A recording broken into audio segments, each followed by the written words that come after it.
Bismillahirrahmanirrahim. Assalamualaikum warahmatullahi wabarakatuh. Waalaikumsalam. Innal hamdalillah nahmaduhu wa nasta'inuhu wa nastaghfiruh wa na'udzu billahi min shururi anfusina wa min sayyiati a'malina. May yahdihillahu fala mudilla lahu wa may yudlilhu fala hadiya lahu. Asyhadu an la ilaha illallah wahdahu la syarika lah wa asyhadu anna Muhammadan abduhu wa rasuluh la nabiyya wa la rasula ba'dahu. Allahumma shalli ala Muhammad wa ala ali Muhammad amma ba'du. Sidang jamaah rahimakumullah. Alhamdulillah, syukur pada kesempatan malam hari ini. Kalau saya tidak keliru ini malam berapa ini? Malam 16 ya. Masuk tanggal 16 Syaban ya. Berarti sudah masuk setengah bulan yang terakhir ya, setengah bulan di bulan Syaban yang kedua. Sehingga kurang lebih setengah bulan lagi kita akan berjumpa dengan Ramadan, dengan satu harapan semoga Allah Subhanahu wa taala menyampaikan usia kita ke bulan Ramadan tersebut dan memberikan kesempatan kepada kita untuk memaksimalkan ibadah di bulan Ramadan sehingga keluar dari Ramadan dalam keadaan orang-orang yang diampuni dosa-dosanya oleh Allah Subhanahu wa taala. Karena itu jamaah rahimakumullah, salah satu di antara yang harus kita perhatikan dalam hal ini adalah terkait dengan kualitas sholat kita. Izinkan saya masih melanjutkan kajian beberapa waktu yang lalu di majelis seperti ini, yaitu agar sholat kita tidak sia-sia, atau perlu kita tahu juga mengapa sebab-sebab sholat itu sia-sia. Sia-sia itu adalah ya tidak manfaat. Mungkin saja dari sisi gugurnya kewajiban mungkin sudah dapat kita lakukan, tapi terkait dengan impactnya, terkait dengan efeknya, bahkan mungkin juga kebaikannya, kadang-kadang kita luput darinya. Alhamdulillah. Jamaah rahimakumullah, di dalam buku kecil ini ada disebutkan, yaitu ada sebab-sebab internal dan juga ada sebab-sebab eksternal. Sebab-sebab yang dari sisi dalam itu sendiri, dari sisi sholatnya itu sendiri, dan dari sisi luar, bahkan mungkin tidak ada kaitannya dengan sholat secara langsung. Bismillahirrahmanirrahim. Di antara sebab-sebab yang menjadikan sholat kita itu sia-sia, yang pertama atau yang bagian internalnya adalah yang pertama mengabaikan bersuci, atau dengan kata lain tidak bersuci. Padahal di sebuah hadis Rasulullah SAW bersabda, la yaqbalullahu sholatan bighairi tuhurin. Allah tidak akan menerima sholat yang tidak ada toharohnya, sholat yang tidak bertoharoh. Dan toharoh itu di sini ada dua, sifatnya suci dari hadas dan suci dari najis. Suci dari hadas itu berarti hukum badan kita ini. Hukum badan kita ini ada dua, yaitu sedang berhadas dan tidak berhadas. Itu hukum badan kita terkait dengan ibadah, terkait dengan sholat. Tetapi ada satu hal lain yang perlu kita sadari atau perlu kita ketahui, yaitu sholat itu akan sah apabila badan kita sendiri, pakaian kita sendiri yang dipakai, ataupun tempat di mana kita sholat itu suci dari najis. Nah, kalau suci dari najis itu suci dari benda-benda najis yang sifatnya betul-betul kebendaan. Sifatnya betul-betul kebendaan. Tapi kalau hadas tadi itu tuh maknawi, dari sisi makna. Kita kita harus pakaian kita suci najis, tidak terkena benda-benda najis. Contohnya tidak terkena kencing manusia, tidak terkena kotoran manusia. Sebagai contoh itu benda. Bagaimana cara membersihkan? Bagaimana cara mensucikannya? Ya bersihkan sesuai dengan yang mungkin bisa kita kaji dalam kita berpikir terkait dengan masalah mensucikan benda-benda, mensucikan badan kita dari barang najis.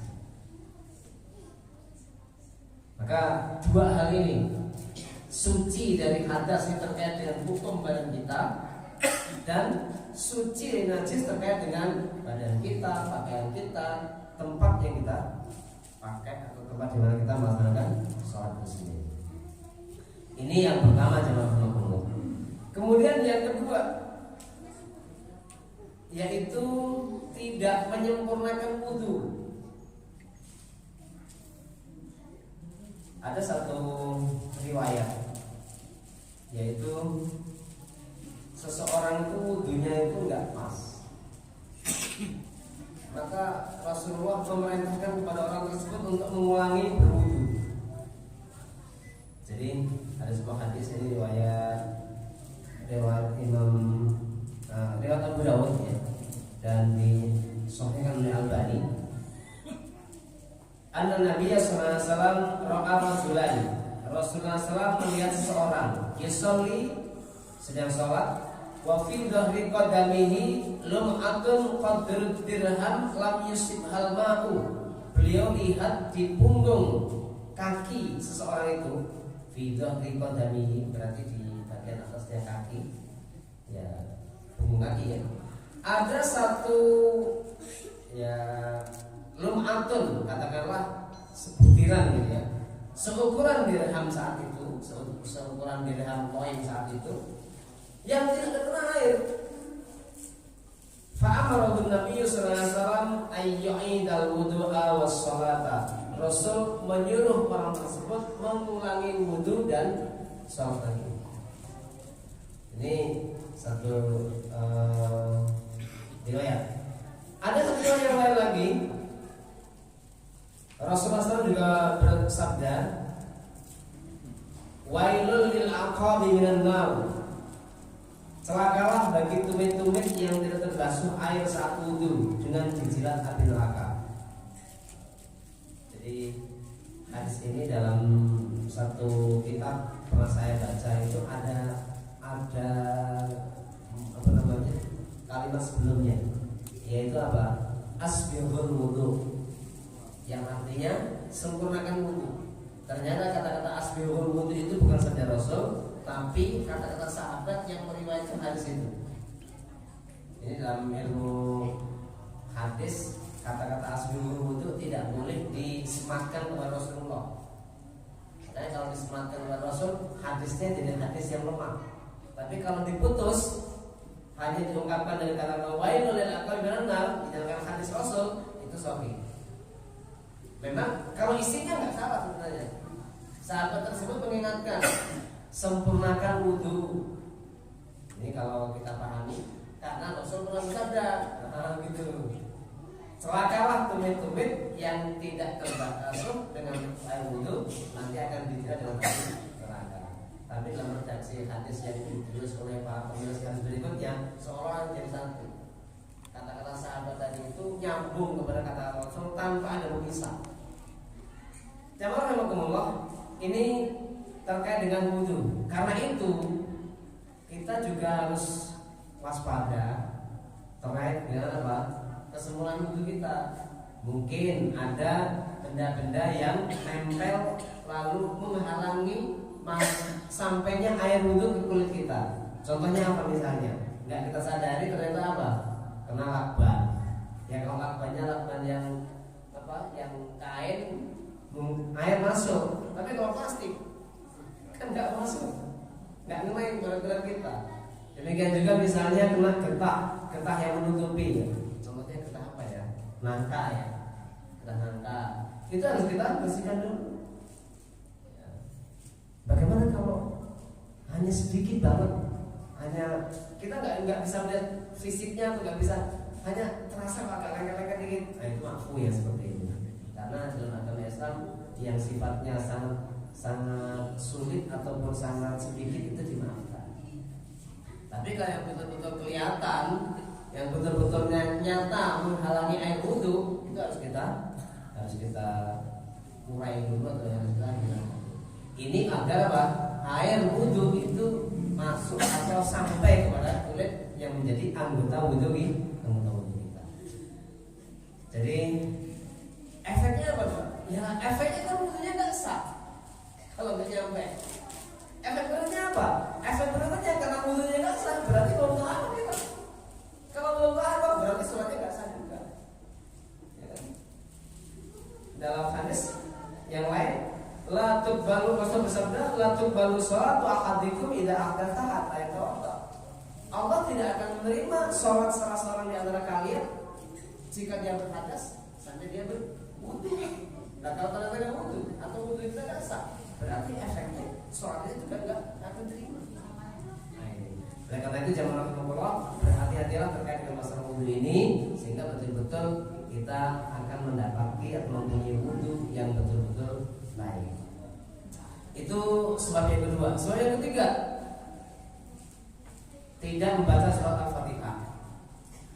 Ada hadis, la sholata liman lam yaqra bi Fatihatil Kitab. Tidak sempurna atau bahkan bukan gitu ya. Jumhur ulama menerjemahkannya atau memahami la yasih sholat. Tidak sah sholat seseorang apabila tidak membaca Al-Fatihah. Lalu membaca Al-Fatihahnya kapan? Di setiap rakaat. Jadi hadis ini mengungkapkan secara umum, ada sebagian kaum muslimin itu yang memahami kalau begitu sebagian rakaatnya sudah boleh ya. Jumhur memahami setiap rakaatnya bagi yang mempunyai waktu untuk membaca Al-Fatihah. Kenapa bisa katakan bagi yang punya waktu? Dan kalau masuk orang yang masuk, kemudian dia mendapati imam sedang rukuk, lalu dia segera takbiratul ihram, bisa rukuk bersama dengan imam, itu sudah dianggap mendapatkan satu rakaat. Padahal dia belum mendapat membaca Al-Fatihah sama sekali. Dan ini ada hadis, la sholata liman lam yaqra bi Fatihatil Kitab. Apakah ini tidak bertentangan dengan hadis itu? Tidak.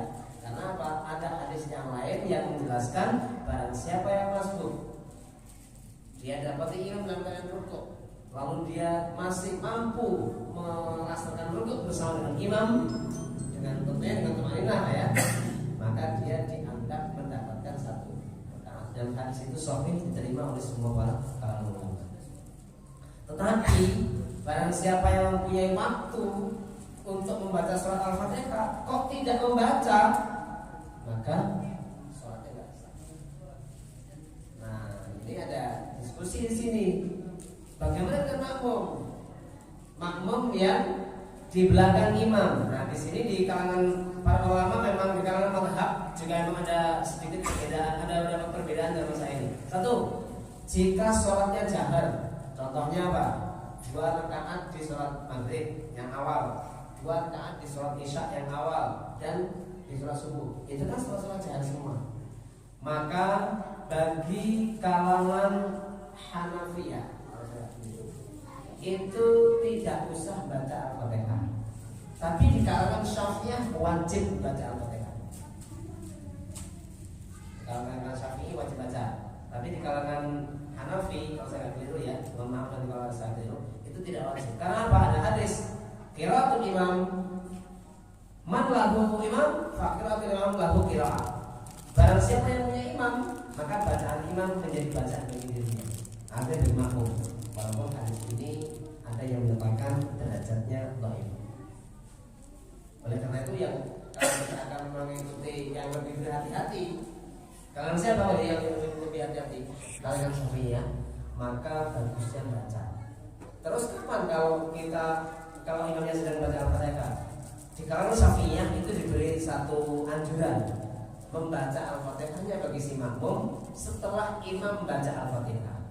Loh, kan setelah imam baca Al-Fatihah lalu dia baca suratan, maka dianjurkan di kalangan Syafi'iyah si imam itu memberikan waktu sekedar cukup bagi makmum untuk baca Al-Fatihah. Jadi setelah baca amin, mengatakan amin, si imam tidak langsung baca suratan, tapi memberi waktu sekedar bagi si makmum untuk baca Al-Fatihah. Bagaimana kalau membacanya sela-sela bersama dengan imam? Di kalangan ulama atau di kalangan mazhab ternyata tidak dikenal. Walaupun mungkin ada, saya pernah mendengar samping saya sendiri baca Al-Fatihahnya itu di sela-sela imam baca. Imam baca Alhamdulillahirabbil alamin, dia bilang Ar-Rahmanir Rahim, Ar-Rahmanir Rahim, Maliki Yaumiddin, Maliki Yaumiddin. Walaupun saya tidak berani mengatakan itu nggak boleh, karena itu masalah fikih, tapi ternyata di kalangan mazhab nggak terkenal itu. Maka yang terkenal adalah makmum si imam memberi kesempatan kepada makmum untuk membaca sesudah imam baca Al-Fatihah, diam sekedar, diam sejenak, kemudian kira-kira si makmum sudah selesai baca Al-Fatihah, baru si imam baca suratan. Bagaimana kalau ternyata imam baca suratannya nggak memberikan waktu jeda? Tetap saja menurut Syafi'iyah, si makmum tetap baca Al-Fatihah. Setelah baca Al-Fatihah selesai, dia lanjutkan mendengarkan bacaannya. Intinya seperti itu. Maka kalau saya pribadi lebih cenderung itu apa? Si makmum juga sebaiknya membaca surat Al-Fatihah walaupun di sholat-sholat jahar. Bagaimana kalau sholat sini? Kalau sholat sini jelas baca. Kalau sholat sini di 2 rakaat di rakaat ketiga sholat maghrib, 2 rakaat terakhir sholat isya, itu makmum tetap baca Al-Fatihah. Apalagi di sholat sini di siangnya, sholat zuhur semuanya, sholat asar semuanya. Bahkan jamaah Rasulullah, sebagian kalangan kaum muslimin berkesimpulan, kalaupun dia nggak masuk, ataupun sholat sendirian, lalu di salah satu rakaatnya dia nggak membaca Al-Fatihah, maka kalau dia makmuman setelah imam salam, menurut kalangan ini ya, dia wajib mengulangi lagi 1 rakaat atau berapa rakaat yang dia tadi nggak baca Al-Fatihah, walaupun nggak masuk. Karena apa? Rakaat yang dia nggak baca, dia tidak baca. Ini sebagian kalangan kaum muslimin ada yang mempunyai satu pemahaman keras seperti ini. Ini terkait membaca Al-Fatihah.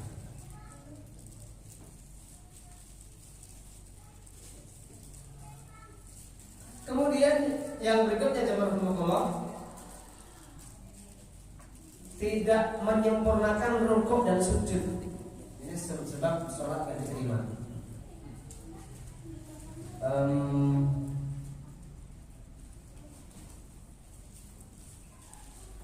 Suatu saat Rasul pernah menegur orang yang tidak melakukan rukuk dan sujud dengan punggung yang lurus, dengan berkata, bersabda, ya masyarakat muslimin, wahai kaum muslimin, la sholatan liman la yuqimu sulbahu fi rukuk wa sujud.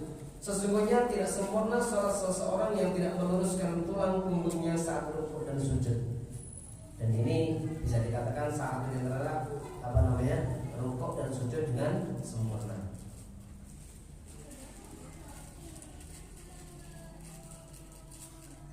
Ada sebuah hadis ini sabda Rasul dalam yang dinukil oleh Al-Albani dalam kitab Al-Silsilah Al-Hadis Shahihah. Inna rajula la yusalli sittina sanatan wa ma tuqbalu lahu sholatan wa la'allahu yutimmu ruku'a wa la yutimmu sujuda wa yutimmu sujuda wa la yutimmu ruku'a. Sungguh seseorang telah sholat selama 60 tahun tetapi satu pun sholatnya tidak diterima. Boleh jadi hal itu karena ia menyempurnakan rukuk tapi tidak menyempurnakan sujud, ataupun sebaliknya ia menyempurnakan sujud tapi tidak menyempurnakan rukuk.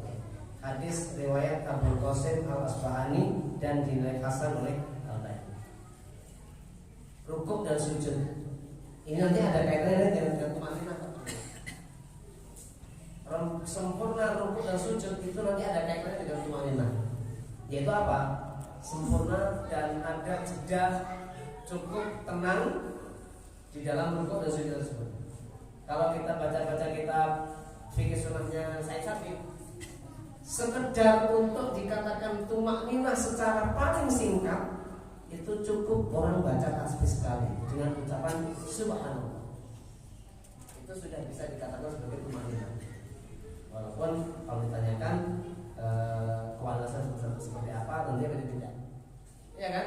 Bagaimana kita harus menghadirkan hati ya, gitu. Nah ini kalau bahas masalah ini viral, jadi ingat viral ya, video sholat yang seperti itu kan, sholat yang 20 rakaat, 23 rakaat, 40 rakaat, cepat sekali. Nah itu ada alasannya sih, dijelaskan oleh para pimpinan yang memimpin sholat seperti itu, biar masyarakat tidak bosan, biar masyarakat juga mau sholat tarawih itu. Tapi ini bukan alasan yang benar sebenarnya. Dalam pandangan Islam, dalam pandangan yang kemudian kita pahami, kita ikuti yang lebih utama, itu bukan alasan yang dibenarkan. Bahkan Rasul mencela orang yang sholatnya itu seperti, mohon maaf, gagak matuk makanan.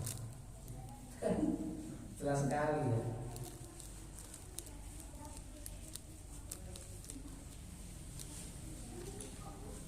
Kemudian yang berikutnya jamaah nomor 5, termasuk hal-hal yang menjadikan sholat kita itu sia-sia, sengaja mendahului imam. Sengaja, kalau nggak sengaja makruh. Apalagi kalau sujud kemudian kita khawatir, kayaknya lama banget ini, jangan-jangan ada apa-apa dengan imam. Kemudian dia bangun, ternyata imamnya belum bangun, maka sujud lagi, ya. Atau hal-hal lain lah. Intinya kalau nggak sengaja nggak masalah. Tapi kalau disengaja ini bukan hanya sekedar ketika sujud karena nggak ngeliat imam, semua gerakannya. Bahkan, nah ini tambahan ini mungkin agak perlu perhatian terkait dengan amin. Kalau kita makmuman atau jamaatan, kalau imam baca amin tidak keras, makmum itu tidak diajarkan keras baca aminnya.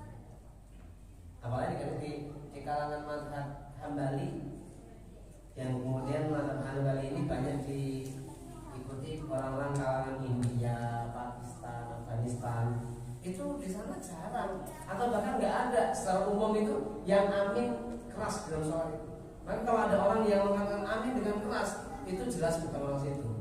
Yang kemudian kata orang yang di sana itu kemudian dikatakan bagaimana? Oh, disambut dengan baik, kalau yang baik ya. Terima kasih Anda datang ke negeri kami. Karena di sana nggak ada, aminnya nggak jelas, nggak keras. Karena itu bagi kawan-kawan Syafi'iyah memang dianjurkan ya. Tapi kapan? Ketika imam bacanya keras juga. Lalu kapan itu tahunya? Ya ketika imam sudah memulai baca amin. Maka ketika imam sudah memulai baca amin, makmum boleh langsung menyahut dengan baca amin. Bukannya sebaliknya, imam belum selesai waladhdallin sudah didahului dengan amin. Ini hendaknya menjadi sebuah perhatian juga. Tapi di kalangan tertentu tidak sampai pada sifatnya membatalkan sholat, hanya menjadikan sholatnya menjadikan itu hal yang seperti itu dibatalkan. Tapi kalau sengaja mendahului imam, ini batal sholat jamaahnya. Batal sholat jamaahnya, dihitung sholat sendirian. Bukan berarti sholatnya batal sekali, bukan. Dinilai batal sholat jamaahnya. Apalagi mendahului salam. Iya kan? Masa mulainya duluan imam, rampungnya duluan kita, atau duluan makmum. Nah kan di sini lah perlu kita kasih pikir itu begitu ya. Agar kiranya apa? Tidak mendahului gerakan imam. Bagaimana kalau bersamaan? Kalau bersamaan maka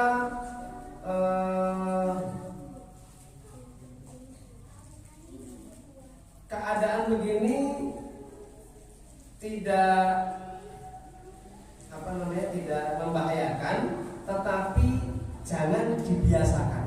Karena itu si imam juga kemudian hendaknya memberikan satu sifat. Jadi kita ketika imam mulai gerak, katakanlah mulai turun untuk sujud, maka jangan mulai itu dia mengatakan takbir intikal itu. Tapi katakanlah mulai mungkin sudah separuhnya atau bahkan mungkin sudah posisi di bawah, tapi belum dahi ini belum ke lantai, dia baru memulai baca Allahu Akbar. Agar apa? Agar makmum tidak mendahului imam. Ini memang ada Tapi ini tips ya, nanya tips saja. Agar imammu nggak benar rukuk. Dan demikian pula ketika bangkit dari rukuk, ketika dia bangkit dari rukuk si imam, maka hendaknya dia mengucapkan sami Allahu liman hamidah itu. Kalau saya pribadi itu lebih mulai ketika sudah dalam keadaan tangan sejalan. Kan dari rukuk ya, baru kemudian bangun sami Allahu liman hamidah. Jadi tidak ketika masih megang lutut ya, mulai mengucapkan sami Allahu liman hamidah, tapi sudah dalam keadaan berdiri. Ini agar si makmum tidak mendahului imam, bahkan juga tidak menyamai dengan imam, tidak bersama dengan imam.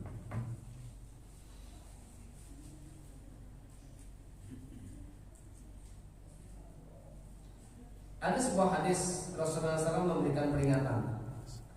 Ama yakhsha ahadukum aw la yakhsha ahadukum idza rafa'a ra'sahu qabla al-imam ayaj'alallahu ra'sahu ra'sa himarin aw yaj'alallahu suratahu surata himarin. Ini keras banget ini.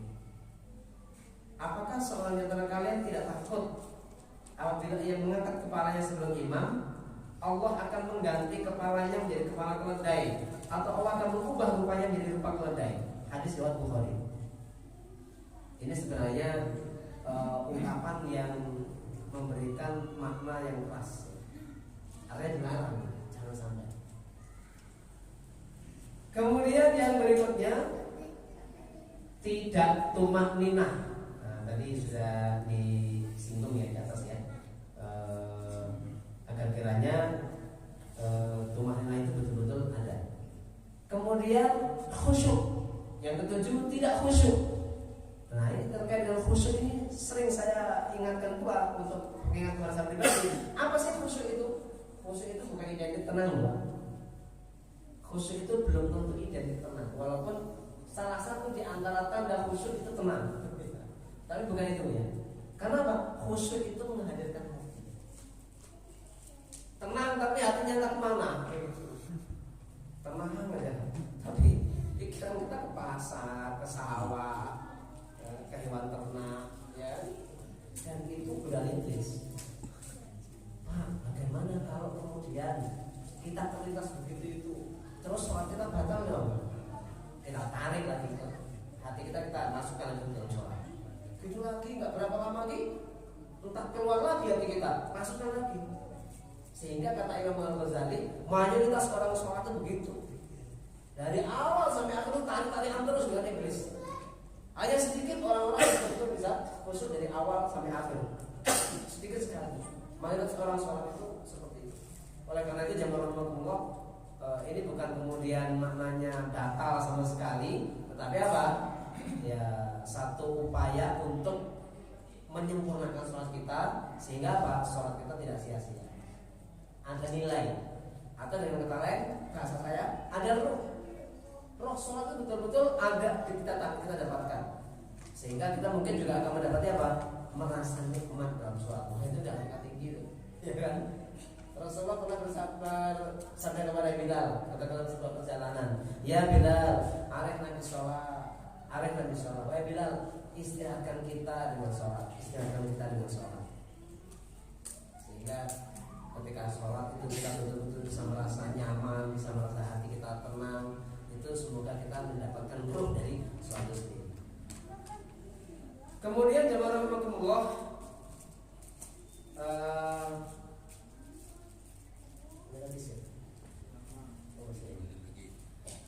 sebab-sebab eksternal ini menurut saya agak penting saya marahkan banyak. Yang pertama dituliskan oleh pengarang buku ini, mempercayai dukun alias paranormal. Ini menjadi sebab sholat kita tidak diterima berdasarkan sebuah hadis.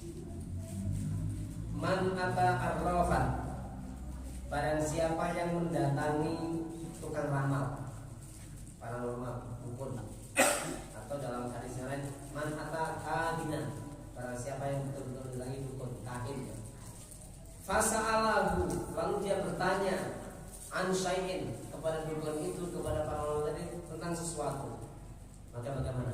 lam tuqbal lahu salatun arba'ina lailah. Salatnya enggak diterima selama 40 malam. Hadis riwayat Muslim. Nah, kalau meninggal di waktu 40 hari itu meninggal dalam keadaan sholatnya tidak diterima oleh Allah Subhanahu wa Ta'ala. Ini yang utama. Dan ini bagian dari kesyirikan. Bagian dari kesyirikan.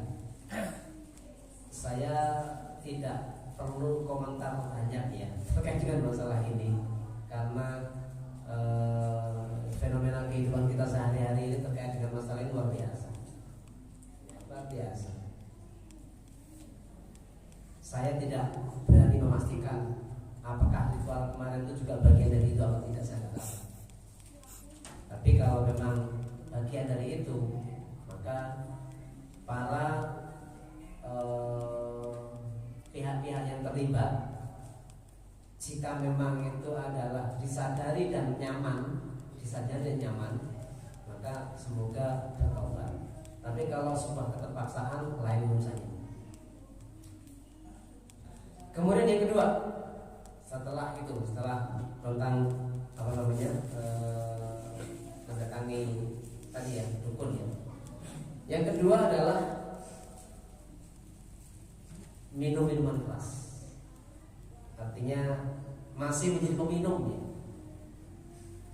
Enggak minum, tapi penjualnya gimana? Dalam masalah air minum ini, minuman keras ini, satu, pembuatnya; dua, penjualnya atau pengedarnya; tiga, pengantarnya; empat, saksinya, saksi yang betul-betul kemudian menyaksikan tapi enggak menolak. Baik, kalau menolak artinya itu ada masih ada harapan semoga enggak dia tidak diberikan dosa. Karena apa? Mungkin dia mau ngomong nggak bisa, punya kewenangan nggak punya mau pakai tangan nggak ada kewenangan. Ya bisanya artinya nggak rela. Kalau hatinya rela, semoga masih terampuni. Tapi kalau tidak, termasuk itu. Inilah yang dikatakan apa? 4 pihak yang terlaknat terkait dengan miras, terkait dengan khamr. Si membuatnya, si distributornya, si pengantarnya, saksinya. Utamanya lagi, kok peminumnya nggak disebut? Ya, peminumnya udah jelas gitu loh. Maka jemaah rahimakumullah, dalam sebuah hadis sabda Rasul yang diriwayatkan oleh Ibnu Umar, hadis ini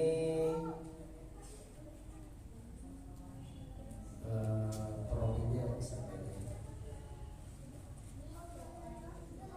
Tirmidzi.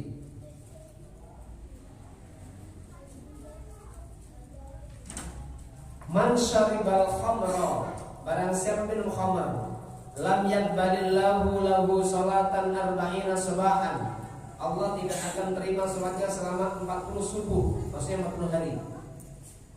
Fa in taba taballahu alaihi, kalau dia tobat Allah menerima tobatnya.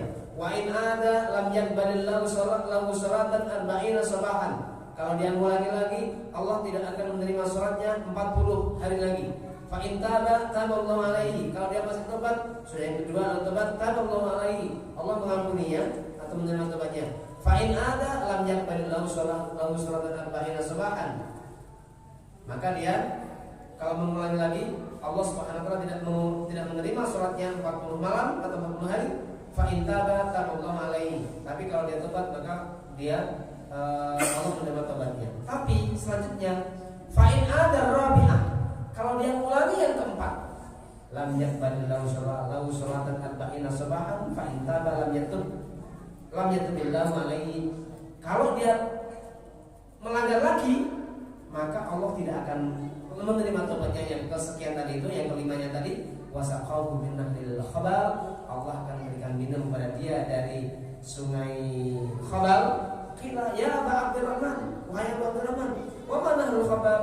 Qala nahrun min sadidi alinnar, yaitu sebuah sungai dari ranah penduduk neraka. Ini ancaman bagi orang-orang yang tidak meninggalkan khamr. Terakhir, karena masuk waktu ya, di hadis saya termasuk waktu, yaitu menyakiti tetangga. Tidak akur dengan tonggo, Pak. orang yang suka menyakiti tetangga, sholatnya terancam nggak diterima. Hadis Rasulullah, qala rajulun ya Rasulullah, inna fulanah yudkaru min kathrati sholatiha wa siyamiha wa sadaqatiha ghaira annaha tu'dhi jiranaha bilisaniha qala hiya finnar. Seorang laki-laki bertanya kepada Rasul, wahai Rasulullah, sesungguhnya si fulanah disebut-sebut banyak melakukan sholat, puasa, sedekah. Hanya saja ia suka mengganggu tangganya dengan lisannya. Rasul bersabda, ia di neraka. Jadi salah satu di antaranya adalah orang-orang yang suka mengganggu tetangga, sirik dengan tetangga, sirik dalam arti bahasa kita ya, cair dengan tetangga, enggak berbuat baik dengan tetangga, bahkan menyakiti tetangga, maka terancam sholatnya tidak akan diterima oleh Allah Subhanahu wa Ta'ala. Demikian yang dapat kita kaji, dan semoga Allah pertemukan kita dengan Ramadan, dan semoga nilai ibadah kita makin baik sehingga kita akan betul-betul menjadi hamba-hamba Allah yang menjadi orang-orang yang muttaqin, bertakwa kepada Allah Subhanahu wa Ta'ala. Demikian yang benar dari Allah, yang salah pribadi astagfirullahaladzim. هبت كالريح كالريح كالريح قوية، شبت كالنار كالنار كالنار.